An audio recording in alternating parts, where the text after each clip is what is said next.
إن الحمد لله نحمده ونستعينه ونستغفره ونعوذ بالله من شرور أنفسنا ومن سيئات أعمالنا من يهده الله فلا مضل له ومن يضلل فلا هادي له وأشهد أن لا إله إلا الله وحده لا شريك له وأشهد أن محمدا عبده ورسوله أما بعد فإن خير الحديث كتاب الله وخير الهدي هدي محمد صلى الله عليه وسلم وشر الأمور محدثاتها وكل محدثة بدعة وكل بدعة ضلالة وكل ضلالة في النار. أعوذ بالله السميع العليم من الشيطان الرجيم. بسم الله الرحمن الرحيم. يا أيها الذين آمنوا اتقوا الله حق تقاته ولا تموتن إلا وأنتم مسلمون.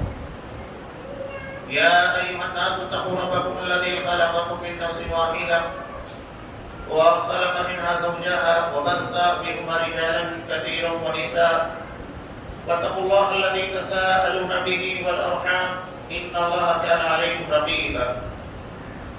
يا أيها الذين آمنوا اتقوا الله وقولوا قولا سديدا يصلح لكم أعمالكم ويغفر لكم ذنوبكم ومن يطع الله ورسوله فقد فاز فوزا عظيما. وقال والذين آمنوا أشد حبا لله.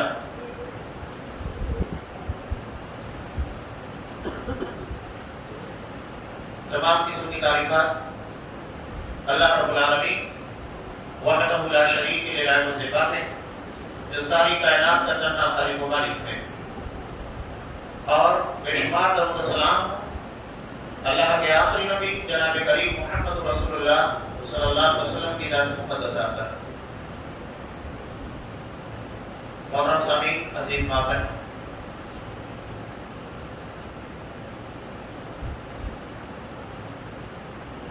فتح مکہ کے موقع پر آپ صلی اللہ علیہ وسلم رازداری چاہتے تھے اور مکہ والوں پر بالکل اچانک حملہ کرنا چاہ رہے تھے. مدینہ میں زور و شور سے تیاریاں جاری تھیں. اس بات کی اطلاع ایک بدری صحابی حضرت حاطب بن ابی بلتعہ رضی اللہ تعالیٰ عنہ نے ایک عورت کے ذریعے اہل مکہ کو دینا چاہی. اس بات کی خبر اللہ تبارک و تعالیٰ نے نبی کریم صلی اللہ علیہ وسلم کو وحی کے ذریعے دی. آپ صلی اللہ علیہ وسلم نے حضرت علی اور اس صحابہ کو اس کی تلاش میں بھیجا اور کہا کہ وہ روضہ خواب کے برق میں ملنے والی ہے. یہ گئے اور جانے کے بعد وہ عورت اسی جگہ کے پر ملی جو مکہ جا رہی تھی. انہوں نے کہا کہ وہ پیغام جو تمہیں دیا گیا ہے مکہ والوں کو دینے کے لیے وہ ہمارے حوالے کرو. اس نے انکار کیا. حضرت علی رضی اللہ تعالیٰ نے کہا کہ دیکھو، ہمیں اللہ کے رسول نے بتایا ہے اس کا مطلب یہ ہے کہ تمہارے پاس خط ہے اور تم مکہ جا رہی ہو. اگر تم نے ہمارے ساتھ تعاون نہیں کیا تو پھر مجبوراً ہم تمہیں برہنہ کر دیں گے. آخر میں اس نے اپنی چوٹی کے اندر سے خط نکالا جس میں مدینہ کے اندر مشرکین کے خلاف چل رہی کارروائیوں کے تعلق سے انفارمیشن کی اطلاع تھی، اور وہ حضرت حاطب بن ابی بلتعہ رضی اللہ تعالیٰ عنہ کی جانب سے تھا. جب یہ خط آپ صلی اللہ علیہ وسلم تک پہنچا، آپ نے حضرت حاطب بن ابی بلتعہ رضی اللہ تعالیٰ عنہ کو اپنے پاس بلایا. یہ نہیں کہ فوری طور پر ایکشن لیا جائے، جب تک صاحب معاملہ سے تفتیش نہ کی جائے، صفائی نہ طلب کر لی جائے، بات آگے نہیں بڑھائی جاتی ہے، کتنا بھی بڑا مقدمہ ہو. یہاں تو راز کو فاش کرنے والا معاملہ تھا. آپ صلی اللہ علیہ وسلم نے حضرت حاطب بن ابی بلتعہ رضی اللہ تعالیٰ عنہ کو بلایا. کہا کہ کیا بات ہے، ہمارے منع کرنے کے باوجود تم نے یہ خط اور ہماری ساری کارروائیوں کے تعلق سے اہل مکہ کو خبر کیوں دینا چاہی؟ انہوں نے کہا مسلمان اور خاص طور سے صحابہ بالکل صاف کو تھے. یہ نہیں کہ جھوٹ بول کر مکر جاتے یا بہانے بازی کرتے، صاف اقرار کیا ہاں اللہ کا رسول یہ خط میں نے لکھا ہے اور میں ہی انفارمیشن دینا چاہ رہا تھا۔ مسئلہ یہ ہے کہ مکہ میں میرے 20 بچے ہیں اور میں یہ احسان کر کے مکہ والوں کے پر اپنے 20 بچوں کا تحفظ چاہتا تھا تاکہ میرے اس احسان کے بدلے میں وہ میرے بچوں کے ساتھ چھیڑ چھاڑ نہ کرے، اور مجھے پتا ہے کہ اللہ یقیناً آپ کو غلبہ دے گا، فتح عطا کرے گا۔ مقصد یہ نہیں ہے کہ مسلمانوں کی شکست ہو یا اہل مکہ مشرکین مکہ راہ فرار اختیار کریں، مجھے پتا ہے، یقین ہے کہ اللہ یقیناً فتح عطا کرے گا۔ صرف اپنے بچوں کے تحفظ کے لیے، بیوی کی حفاظت کے لیے میں نے یہ انفارمیشن ان لوگوں تک پہنچانا چاہیے۔ صاف اقرار کر دیا۔ حضرت عمر فاروق رضی اللہ تعالیٰ عنہ نے کہا کہ اللہ کے رسول مجھے اجازت دیجیے میں اس منافق کی گردن اڑا دوں۔ آپ صلی اللہ علیہ وسلم نے کہا کہ نہیں، کیا تم نے نہیں دیکھا کہ اللہ نے اہل بدر کی جانب جھانک کر کہا کہ اعملوا ما شئتم قد غفرت لکم، تم جو چاہو عمل کرو، میں نے تمہارے سارے گناہوں کو بخش دیا ہے، کوئی معاوضہ کوئی گرفت نہیں کی گئی۔ یہ اہل بدر کی اتنی بڑی فضیلت کہ اللہ تبارک و تعالیٰ نے ان کے آنے والے سارے گناہوں کی بخشش کر دی۔ حضرت حاتم بن ابی بلتع کی اتنی بڑی غلطی پائی گئی جس کا انہوں نے صاف اقرار کیا، جب بھی راز کو فاش کیا گیا، انفارمیشن دی گئی، گرچہ وہ وہاں تک نہیں پہنچ پائی، لیکن اس کے باوجود بھی آپ صلی اللہ علیہ وسلم نے کہا کہ یہ اہل بدر میں سے ہیں، اس لیے اللہ نے ان کے گناہوں کو بخش دیا، ان کا معاوضہ نہیں ہو سکتا۔ حضرت جبرائیل علیہ السلام کہتے ہیں کہ جو فضیلت غزوہ بدر کے شہداء کی اصحاب کرام کے درمیان ہے، وہی فضیلت ان فرشتوں کے درمیان ہے جو جنگ بدر میں مسلمانوں کی حمایت اور نصرت کے لیے اللہ کے حکم سے نازل ہوئے تھے۔ یہ اعزاز، یہ دو مثالیں میں نے اس لیے پیش کی کہ غزوہ بدر کو کتنی اہمیت حاصل ہے، بدری صحابہ کو کس قدر اہمیت حاصل ہے، وہ آپ کی نگاہوں میں آ جائے۔ اسلام میں غزوہ بدر کو جو اہمیت حاصل ہے جسے یوم الفرقان کہا گیا، سورہ انفال کے اندر اللہ نے یوم الفرقان کہا، حق اور باطل کے درمیان فرق کرنے والا دن۔ اس کی پوری تفصیل آپ کو سورہ انفال کے تناظر کے اندر ملے گی، حالانکہ اس بارے میں مسلمانوں کے درمیان کچھ اختلافات بھی ہوئے تھے مال غنیمت کو لے کر، یعنی کفار اور مشرکین سے حاصل ہونے والے مالوں کی بنیاد کے پر ہر کوئی اپنے اعتبار سے رائے پیش کر رہا تھا، لیکن جیسے ہی قرآن مجید کا فیصلہ آ گیا سارے صحابہ سریڈر ہو گئے، اس کے آگے کسی نے اپنی زبان نہیں چلائی۔ قرآن مجید نے کہا کہ وہ اللہ اس کے رسول کے لیے، کیوں؟ اس لیے کہ اگر اللہ تمہاری معاملت نہیں کرتا، جنگ کے لیے حالات سازگار نہیں کرتا، فرشتوں کے ذریعے تمہاری مدد نہیں کرتا، نصرت نازل نہیں ہوتی، تو پھر تمہیں فتح ملتی کیسے؟ تم جیتتے کیسے؟ ظاہری اعتبار سے تم اس حالت میں تھے ہی نہیں کہ تم مشرکین کا مقابلہ کر سکتے، ان سے جنگیں جیت سکتے تھے۔ یہ خالص اللہ تبارک و تعالیٰ کی رحمت ہے، اس لیے مال غنیمت کے پر صرف اللہ اس کے رسول کا حق ہے۔ اس کے بعد آپ صلی اللہ علیہ وسلم نے قرآن مجید میں یہ بھی کہا فاتقوا اللہ واصلحوا ذات بینکم، اللہ سے ڈرو اور اپنے درمیان اصلاح کرو، اختلافات نہ پیدا کرو۔ مال کو لے کر تمہارے درمیان اختلاف نہیں ہونا چاہیے، کیا اسی مال کے لیے تم لوگوں نے آپس میں ایک دوسرے کا تعاون کیا؟ صحابہ فوراً مان گئے، تب مال غنیمت کے 5 حصے لگائے گئے، اور یہی اصول کا دستور بھی ہے۔ 4 حصہ فوجیوں کے درمیان تقسیم کیا جاتا ہے، اور ایک حصہ جسے خمس کہا جاتا ہے وہ اللہ کے رسول صلی اللہ علیہ وسلم کے لیے، جسے آپ اپنے اہل خانہ اور بیت المال کے طور پر رکھ کر آپ مسلمانوں کی مدد کے لیے نکالتے تھے۔ یہ تقسیم تھی، سارے مسلمان اس کے تقاضی تھے، کوئی اختلاف اس کے بعد ان لوگوں کے درمیان نہیں ہوا۔ یعنی قرآن یا حدیث کے فیصلے کے آنے کے بعد اختلاف کی گنجائش نہیں رہ جاتی، کنتو پرنتو قرآن حدیث کے بعد نہیں ہے۔ اگر کوئی دلائل کے آنے کے بعد کنتو پرنتو کرتا ہے، اسے سمجھ لینا چاہیے اس کا ایمان سلامت نہیں ہے۔ سرنڈر ہونا سیکھیے۔ صحابہ کرتے تھے.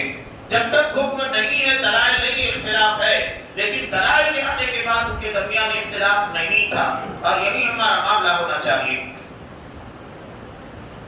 غزوہ بدر، اس کی وجہ کیا تھی؟ اس کی بنیادی اور اہم وجہ تھی کہ مکہ میں مسلمانوں کے اسباب اور ان کی جائیداد پراپرٹی کو چھین لیا گیا تھا، قسم کر لیا گیا تھا. یہاں تک کہ خود نبی کریم صلی اللہ علیہ وسلم کے مکان کے پر بھی قبضہ کیا گیا. حضرت صہیب رومی رضی اللہ تعالیٰ جو انتہائی بہترین لوہار تھے، اوزار بہترین طریقے سے بنایا کرتے تھے، مکہ آنے کے بعد، یہ روم کے تھے، روم سے آنے کے بعد مکہ میں شفٹ ہوئے. اللہ نے ہنر عطا کیا تھا جس کی بنیاد کے پر انہوں نے بڑی پراپرٹی بنا لی اور بہترین کاروبار چل رہا تھا. مسلمان ہونے کے بعد جب یہ مدینہ ہجرت کرنا چاہ رہے تھے، مشرکین مکہ نے روک دیا، کہا کہ ہمارے درمیان رہ کر ہم سے تم نے اتنی پراپرٹی بنائی، اتنی جائیداد بنائی، اور یہ چاہتے ہو کہ سب کے سب مسلمانوں کے ساتھ لے کر مدینہ پہنچ جاؤ، نہیں ہو سکتا. انہوں نے کہا کہ ٹھیک ہے، یہ بتاؤ اگر میں اپنی ساری پراپرٹی جائیداد تمہیں دے دوں، کیا تم مجھے مدینہ جانے دو گے؟ کہا کہ ہاں بالکل. ایک مشرک کے لیے مال سے بڑھ کر کیا چیز ہوتی ہے؟ دنیا سے بڑھ کر کچھ نہیں ہوتا. انہوں نے اپنی پوری پراپرٹی سب دے دیا، ان کے حوالے کیا. تنے تنہا کچھ نہیں تھا اپنے پاس، نبی کریم صلی اللہ علیہ وسلم کی خدمت میں ہجرت کر کے پیش کر دیا. آپ صلی اللہ علیہ وسلم کو جب یہ خبر لگی کہ حضرت صہیب رومی رضی اللہ تعالیٰ اپنا سب کچھ لٹا کر قربان کر کے اللہ کی راہ میں تنے تنہا ہجرت کے لیے آ رہے ہیں، کہا کہ صہیب نے نفع کمایا. صہیب نے نفع کمایا. جنہوں نے اپنی آخرت کو دنیا کے مقابلے میں ترجیح دی، جبکہ ہمارا معاملہ یہ ہے بل تؤثرون الحیات الدنیا، ہم آخرت کے مقابلے میں دنیا کو ترجیح دیتے ہیں. والآخرۃ خیر وابقیٰ، جبکہ آخرت سب سے بہتر ہمیشہ باقی رہنے والی چیز ہے. یہ حالات تھے، سب کچھ چھین لیا گیا تھا.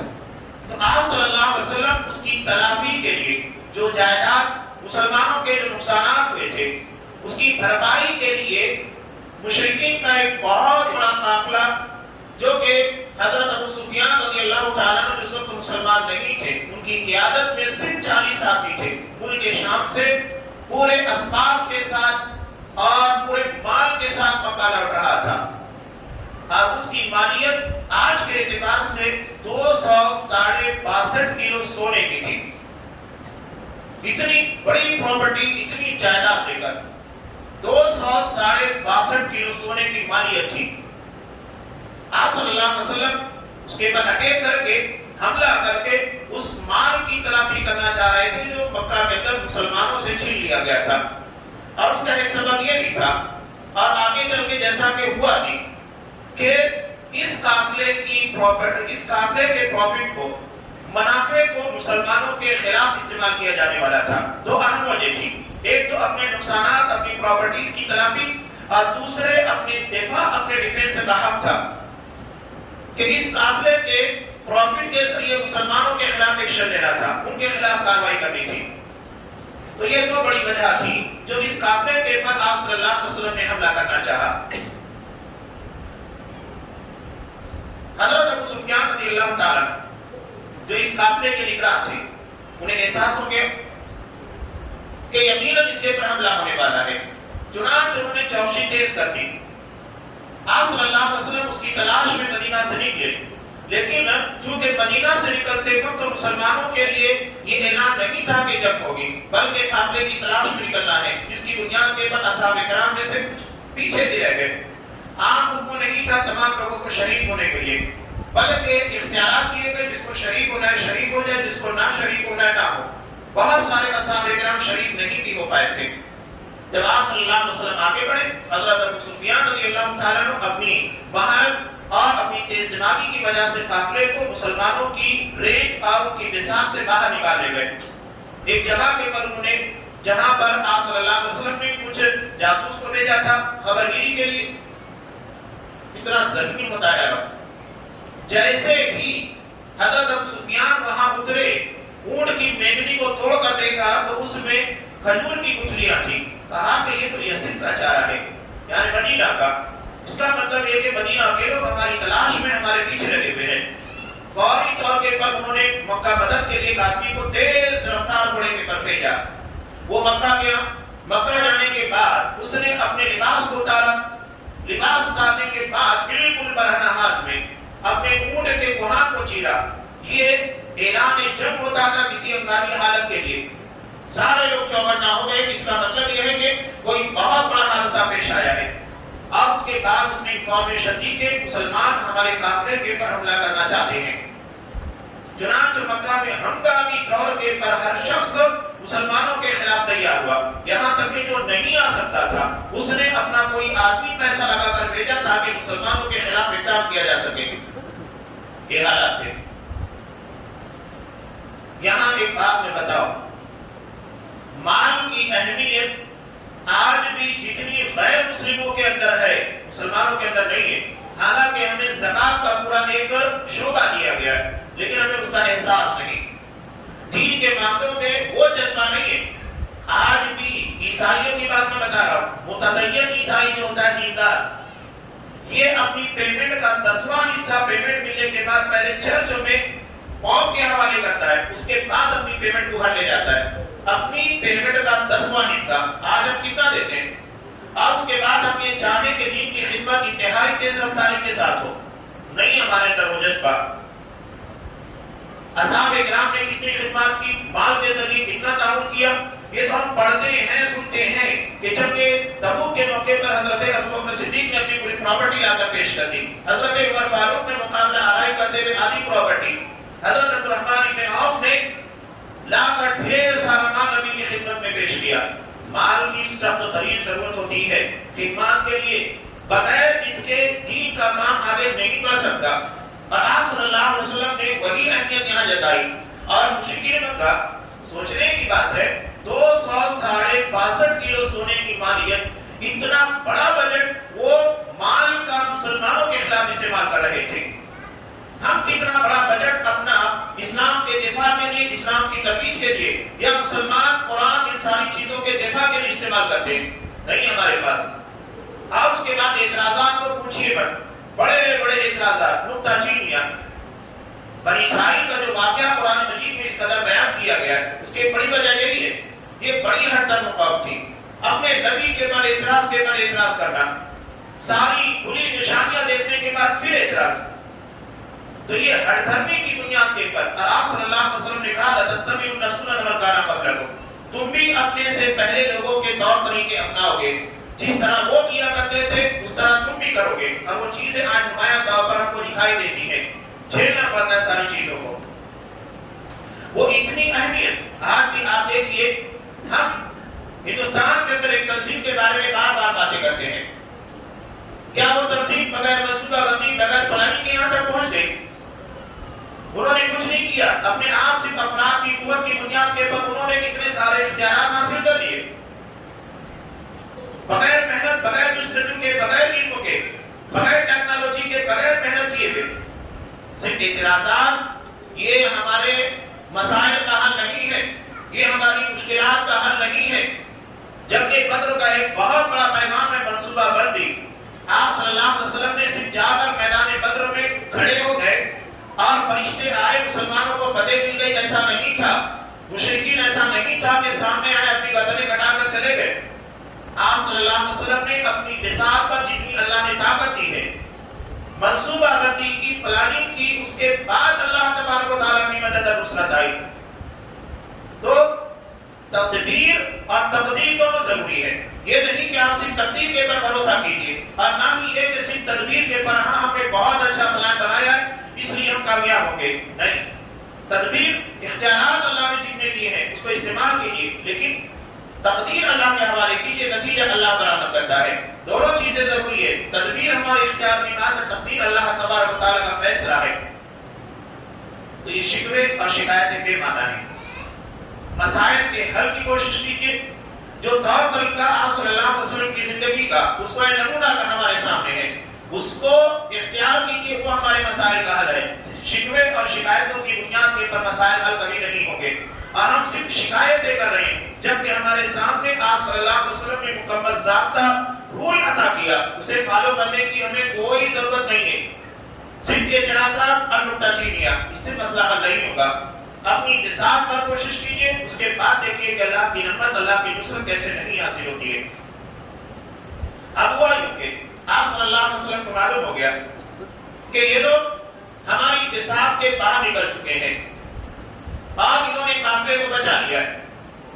آپ صلی اللہ علیہ وسلم کا مسئلہ یہ تھا کہ مشرکین بھی آ رہے ہیں, مکہ کے اندر اعلان جنگ ہو چکا ہے. آپ صلی اللہ علیہ وسلم نے اصحاب کرام کو مشورے کے لیے جمع کیا. مشورہ کرنے کے بعد آپ صلی اللہ علیہ وسلم نے کہا کہ لوگوں اس کو مشورہ دو. حضرت ابوبکر صدیق کھڑے ہوئے, بہت پیاری بات کہی. عمر فاروق کھڑے ہوئے, انہوں نے کہا. اس کے بعد بھی آپ کہہ رہے تھے. تب انصار میں سے حضرت سعد رضی اللہ تعالیٰ اور حضرت اسود بن یزید رضی اللہ تعالیٰ, انہیں معلوم ہو گیا کہ اشارہ ہماری جانب ہے. حالانکہ مہاجرین کی بہت بڑی تعداد تھی غزوہ بدر میں اور انصار کی تعداد کم تھی.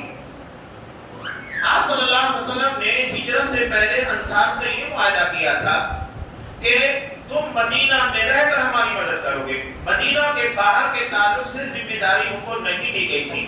اب غزوہ بدر جو پیش آیا یہ مدینہ کے باہر تھا, اس لیے آپ صلی اللہ علیہ وسلم چاہ رہے تھے کہ انصار اپنی طرف سے مشورہ دیں. اتنے میں حضرت سعد رضی اللہ تعالیٰ کھڑے تھے, کہا کہ اللہ کے رسول, ہم بنی اسرائیل نہیں ہیں, قوم موسیٰ نہیں ہیں جو آپ کو کہیں گے کہ اذهب انت وربك فقاتلا اننا هنا قاعدون, جاؤ تم اور تمہارا رب لڑو, یہاں ہم بیٹھے فتح کے منتظر ہیں. بلکہ آپ ہمیں بلکہ غمان تک لے کر جائیے, ہم وہاں تک جائیں گے. جو مال آپ لے لیں گے وہ ہمیں پسندیدہ ہوگا. ہم اپنی بیویوں کو بیوہ اور بچوں کو یتیم کرنے کے لیے تیار ہیں.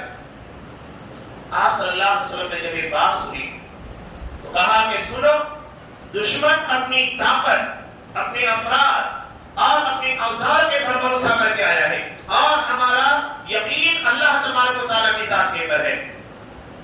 اور آپ صلی اللہ علیہ وسلم اصحاب کرام کو لے کر آگے بڑھے. جاسوسی کے اقدامات کیے گئے, خود آپ صلی اللہ علیہ وسلم گئے.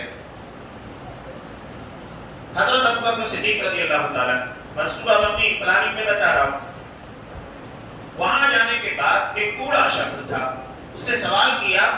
دیکھیں آپ صلی اللہ علیہ وسلم نے پہلے مشرکین کے بارے میں نہیں بلکہ اپنے بارے میں سوال کیا تاکہ وہ شخص یہ نہ سمجھے کہ لوگ کون ہیں. پہلے یہ پوچھا کہ مسلمان اس وقت کہاں ہے اور کس مقام کے اوپر پڑاؤ ڈالے ہوئے. وہ کہنے لگا نہیں, پہلے تم بتاؤ تم کون. آپ صلی اللہ علیہ وسلم نے کہا کہ ٹھیک ایسا ہے, پہلے تم بتاؤ اس کے بعد ہم بھی بتا دیں گے. کہا کہ ٹھیک ہے.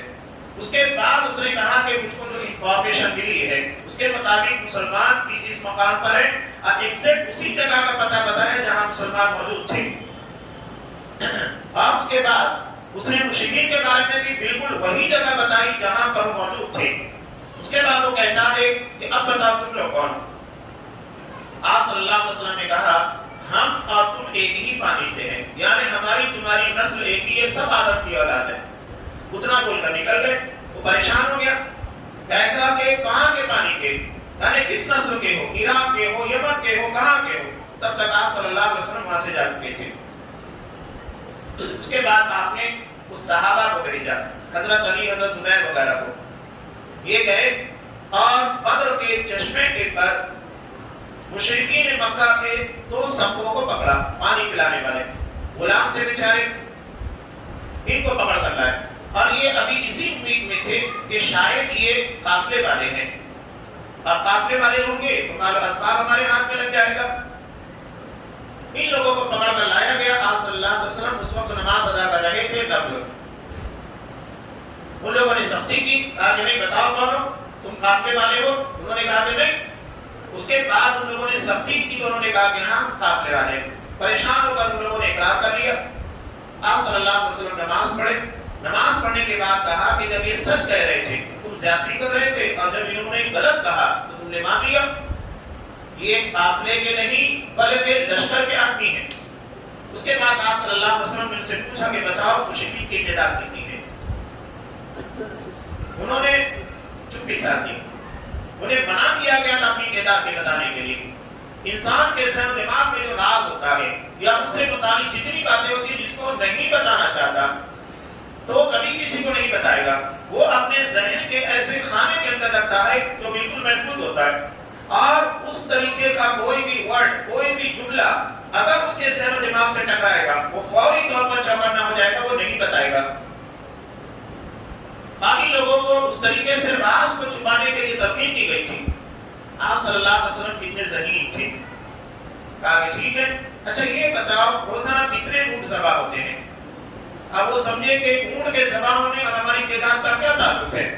فوراً بتا دیا کبھی 10 کبھی 9. آپ صلی اللہ علیہ وسلم نے کہا کہ ان کی تعداد 900 سے 1000 کے درمیان ہے. یہ آپ صلی اللہ علیہ وسلم کی ذہانت تھی.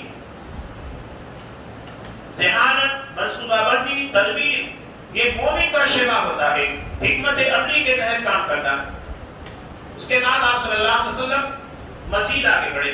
آگے بڑھنے کے بعد جب بالکل دونوں لشکر ایک دوسرے کے سامنے تھے، حالانکہ مشرکین کے درمیان کئی مسائل بھی پیدا ہوئے. پہلے تو یہ کہ جب وہ لوگ نکلے، قرآن مجید نے خود نقل کیا کہ نکلنے سے پہلے راستے میں ابو جہل یہ کہہ رہا تھا، اللہ سے دعا مانگ رہا تھا. قرآن مجید نے اس کو نقل کیا کہ تستفتحوا فقد جاءکم الفتح، کہ تم لوگ فتح کی، کامیابی کے بارے میں دعائیں مانگ رہے تھے، لوگ آ گئے. اور یہ ابو جہل کی دعا تھی، اس نے اللہ سے دعا مانگی تھی. سوچئے وہ مشرک تھا لیکن اللہ سے دعا مانگ رہا تھا. اس نے دعا مانگی تھی کہ اللہ ہم لوگوں میں یعنی مسلمانوں اور مشرکین میں جو حق کے پر ہے اور جو تیرا قریبی ہے، جو رشتوں کو نہیں کاٹتا، تو اسے اس جنگ کے اندر فتح عنایت کرتا. جو تیرا قریبی ہے، جسے تو چاہتا ہے. اور اللہ نے اس کی دعا سن لی. اللہ کے جو محبوب بندے تھے مسلمان، ان لوگوں کو فتح دی. اللہ نے مشرک کی دعا سنی اور اسی کی دعا کی برکت سے اللہ نے مسلمانوں کو فتح دے دی. اسی کا تذکرہ قرآن مجید میں کیا گیا ہے. تو فتح کی طلب میں تھے کہ جو حق ہے پر اس کو فتح ملنا چاہیے، اللہ نے فتح دے دی. مشرکین کے لیے کچھ مسائل تھے. ان کی تعداد ابتدا میں قریب 1300 تھی، لیکن بنو زہرہ کے 300 افراد راستے میں یہ کہہ کر واپس ہو گئے کہ چونکہ ہمارا مقابلہ قافلے کے پر حملہ کرنے کی وجہ سے تھا، جب مسلمانوں نے اس کے پر حملہ نہیں کیا، قافلہ بن گیا، تو کیا ضرورت ہے؟ وہ ہمارے اپنے بھائی کے رشتے دار ہیں، جب لڑ کے کیا فائدہ ہے؟ چنانچہ واپس چلے گئے. راستے میں مشرکین کے لیے ایک بڑا مسئلہ یہ بھی تھا، بنو کنانہ کا، بنو بکر کا، جن کی دشمنی مشرکین مکہ سے تھی. اب انہیں ڈر تھا کہ کہیں ایسا نہ ہو کہ پیچھے سے یہ لوگ حملہ کریں اور آگے سے مسلمان، اور چکی کے دو پارٹ کے درمیان پس کر رہ جائیں. اتنے میں ابلیس بنو کنانہ کے سردار سراقہ بن مالک بن جوشن رضی اللہ تعالی انہیں کا روپ دھارن کر کے آتا ہے. ابلیس اور شیطان کسی کا روپ دھارن کر سکتے ہیں، روپ اختیار کر سکتے ہیں. بنو کنانہ کے سردار سراقہ بن مالک بن جوشن کا روپ اختیار کر کے آیا تھا. آنے کے بعد کہتا ہے کہ میں بھی تمہارے ساتھ ہوں، تمہیں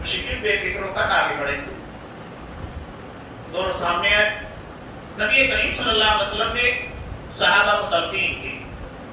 لشکر کے 5 حصے بنائے، 5 حصوں میں تقسیم کیا. 3 اندازوں کو کہا کہ جب تک تمہاری رینج میں دشمن آئیں گے نہیں، تب تک کوئی تیر اندازی نہیں کرے گا. اپنی تیروں کو بلا وجہ ضائع مت کرنا. قیادت دیکھی آپ صلی اللہ علیہ وسلم نے کیسے کی. رات ایسا ہوا کہ اللہ تبارک و تعالیٰ نے بارش نازل کی. بارش تذکرہ ہے سورہ انفال کے اندر بھی، اللہ نے اس کے ذریعے مدد کی. مشرکین پہلے سے آنے کے بعد اچھے مقام کے پر، زرخیز زمینوں کے پر جہاں قدم جمتے تھے وہاں پر پڑاؤ ڈال دیا، اور مسلمانوں کی طرف کی جو زمین تھی وہ ریتیلی تھی، وہاں پر کھڑے رہنا، ٹھہرے رہنا، جانوروں کو ٹھہرانا مسئلہ تھا. لیکن اللہ نے ایک بارش کے ذریعے پوری کائے پلٹ دی. جیسے ہی رات کو بارش نازل ہوئی، نتیجہ یہ ہوا کہ سارا کیچڑ اور پانی مشرکین کی طرف چلا گیا اور مسلمانوں کی طرف کی ریت اپنی جگہ پر جم گئی اور مسلمانوں کے قدم اس کے پر چلنے لگے. مسلمانوں نے حوض بنا بنا کر پانی جمع کیا. آپ صلی اللہ علیہ وسلم کو حضرت حباب بن منذر رضی اللہ تعالیٰ نے کہا کہ اللہ کا رسول، ایک چشمے کے پر جب انہوں نے پڑاؤ ڈالا، کہا کہ اللہ کا رسول یہاں پر آپ اللہ کے حکم سے اترے ہیں یا تو پھر یہ جنگی تدبیر ہے؟ آپ صلی اللہ علیہ وسلم نے کہا کہ جنگی تدبیر ہے. تو انہوں نے کہا کہ جنگی تدبیر میں بہتر یہ ہے کہ بالکل آخری حوض کے پر پڑاؤ ڈالیں گے. اور پیچھے کے جتنے حوض ہیں سب کاٹ لیے جائیں گے، تاکہ لڑائی کے وقت جب ہمیں پانی کی طلب ہو تو پانی ہمارے پاس موجود ہوگا، مشرکین کے پاس نہیں ہوگا۔ آپ صلی اللہ علیہ وسلم کو ان کی رائے پسند آئی، چنانچہ انہوں نے قافلے کو آگے بڑھا ڈالنے کا حکم دیا، پیچھے کے سارے حوض کو کاٹ دیا گیا۔ اس چیز کو دیکھتے ہوئے مشرکین کا سب سے بڑا پہلوان یہ خود آگے بڑھا۔ آگے بڑھنے کے بعد کہتا ہے کہ جب تک اس حوض سے پانی نہیں پیوں گا میں یہاں سے نہیں جاؤں گا۔ وہ جیسے ہی آگے بڑھا حضرت حمزہ نے ایسا وار کیا اس کی ٹانگ کے پر، صحابہ کہتے ہیں کہ لگتا بھی نہیں تھا کہ اس کی ٹانگ پہلے سے وہاں موجود تھی، اللہ نے طاقت اتنی دی تھی، شکاری تھے۔ اس کے بعد بھی وہ گھسٹ کر آگے بڑھ رہا تھا، دوسرا وار کیا سیدھے حوض کے اندر گیا، ختم ہو گیا۔ مشرکین نے جب دیکھا کہ ہمارا اتنا بڑا پہلوان، اتنا بڑا آدمی پہلے ہی مرحلے میں مار دیا گیا، حیران ہو گئے۔ یہاں ایک بات یاد رکھیے گا، جنگ بدر کو اتنی فضیلت جو حاصل ہے، اور خاص طور سے جنگ بدر کے شرکا کو اور جنگ بدر کو جو یہ فضیلت عطا کی، اس کی سب سے اہم اور بنیادی وجہ میں بیان کر کے اپنی بات کو مکمل کر دوں آگے۔ لوگ کہتے ہیں کہ اسلام کربلا میں داؤ پر لگا تھا، نہیں لگا تھا، یہ تو صرف رافضیوں شیعوں کا بنایا ہوا ٹوٹکا ہے۔ اگر وہاں داؤ کے پر لگا تھا تو 52 کے 52 مارے گئے، اسلام بچا کہاں؟ اور اگر وہ داؤ پر لگا تھا تو اسلام آج زندہ کیسے ہے؟ اسلام صرف بدر پر داؤ پر لگا تھا، بدر کے علاوہ کبھی اسلام داؤ پر نہیں لگا ہے، یاد رکھیے گا۔ اس کی وجہ کیا ہے؟ سب سے پہلی وجہ کہ مسلمانوں کی پہلی جنگ، مسلمانوں کی تعداد 313 یا 314 یا 315 مختلف روایت، مشرکین اس کے مقابلے میں 3 گنا زیادہ، مشرکین کی طرف سے حملہ، مشرکین مسلمانوں کے خاتمے کی کوشش کر رہے ہیں۔ اس کے بعد یہود منتظر تھے کہ دیکھا جائے مسلمانوں کا کیا ہوتا ہے، اطراف کے قبائل نسل جمائے ہوئے تھے کہ دیکھتے ہیں کہ کس کا پلہ بھاری ہوتا ہے، قبائل عرب۔ پھر اس کے علاوہ منافقین جو کہ مدینہ کے اندر موجود تھے مسلمانوں کے درمیان، ان لوگوں کے الگ مسائل، ہر اعتبار سے اس موقع کے پر اسلام داؤ پر لگا تھا۔ اگر یہاں مسلمانوں کو شکست ہو جاتی، مسلمان کبھی پلٹ نہیں پاتے۔ آپ صلی اللہ علیہ وسلم کی جو دعا ہے وہ یہی درشاتی ہے، جنگ بدر کے موقع پر جب آپ کو خیمہ لگا کر دیا گیا تھا، آپ صلی اللہ علیہ وسلم نے کہا اللہم ان تہلک هذه العصابة لم تعبد بعد۔ اللہ اگر یہ جماعت آج ہلاک ہو جاتی ہے تو یہ زمین کے پر کبھی تیری عبادت کرنے والے بندے موجود نہیں ہوں گے۔ نبی کا جملہ ہے، نبی کی دعا ہے۔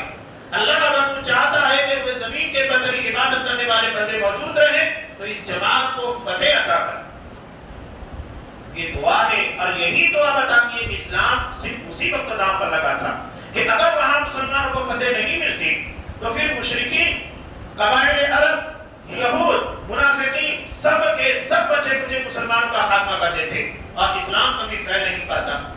اور اللہ نے نبی کی اس دعا کو سننے کے بعد وسیع فتح عطا کی۔ ابتدا میں مباحثت ہوتی تھی، کچھ وقت چلتا تھا، ایسا نہیں کہ ڈائریکٹ ایک دوسرے کے پر حملہ ہو رہا ہو۔ مشرکین کی طرف سے عتبہ، شیبہ اور ولید، یہ 3 افراد نکلے، مباحثت کی، چیلنج ہوا، آؤ ہم سے مقابلہ کرو۔ انصار کے 3 آدمی آگے بڑھے، انہوں نے نام پتہ پوچھا، کہا واپس جاؤ، ہمیں اپنے رشتہ داروں سے لڑنا ہے۔ یہی اصل وجہ ہے، یہاں ہم اپنوں کو دیکھ کر حق اور ناحق کے درمیان کترا جاتے ہیں۔ ارے میرا بھائی ہے، میرا چچیرا بھائی ہے، رشتہ دار ہے، یہ ہے، میں کیسے اس کے خلاف جا سکتا ہوں؟ دین کے معاملے میں اپنے قدم نہیں کو سڑا لیتے، ہاں تجارت میں اپنے بھائی سے بھی جھگڑا کر لیں گے، لیکن دین کے معاملے میں نہیں۔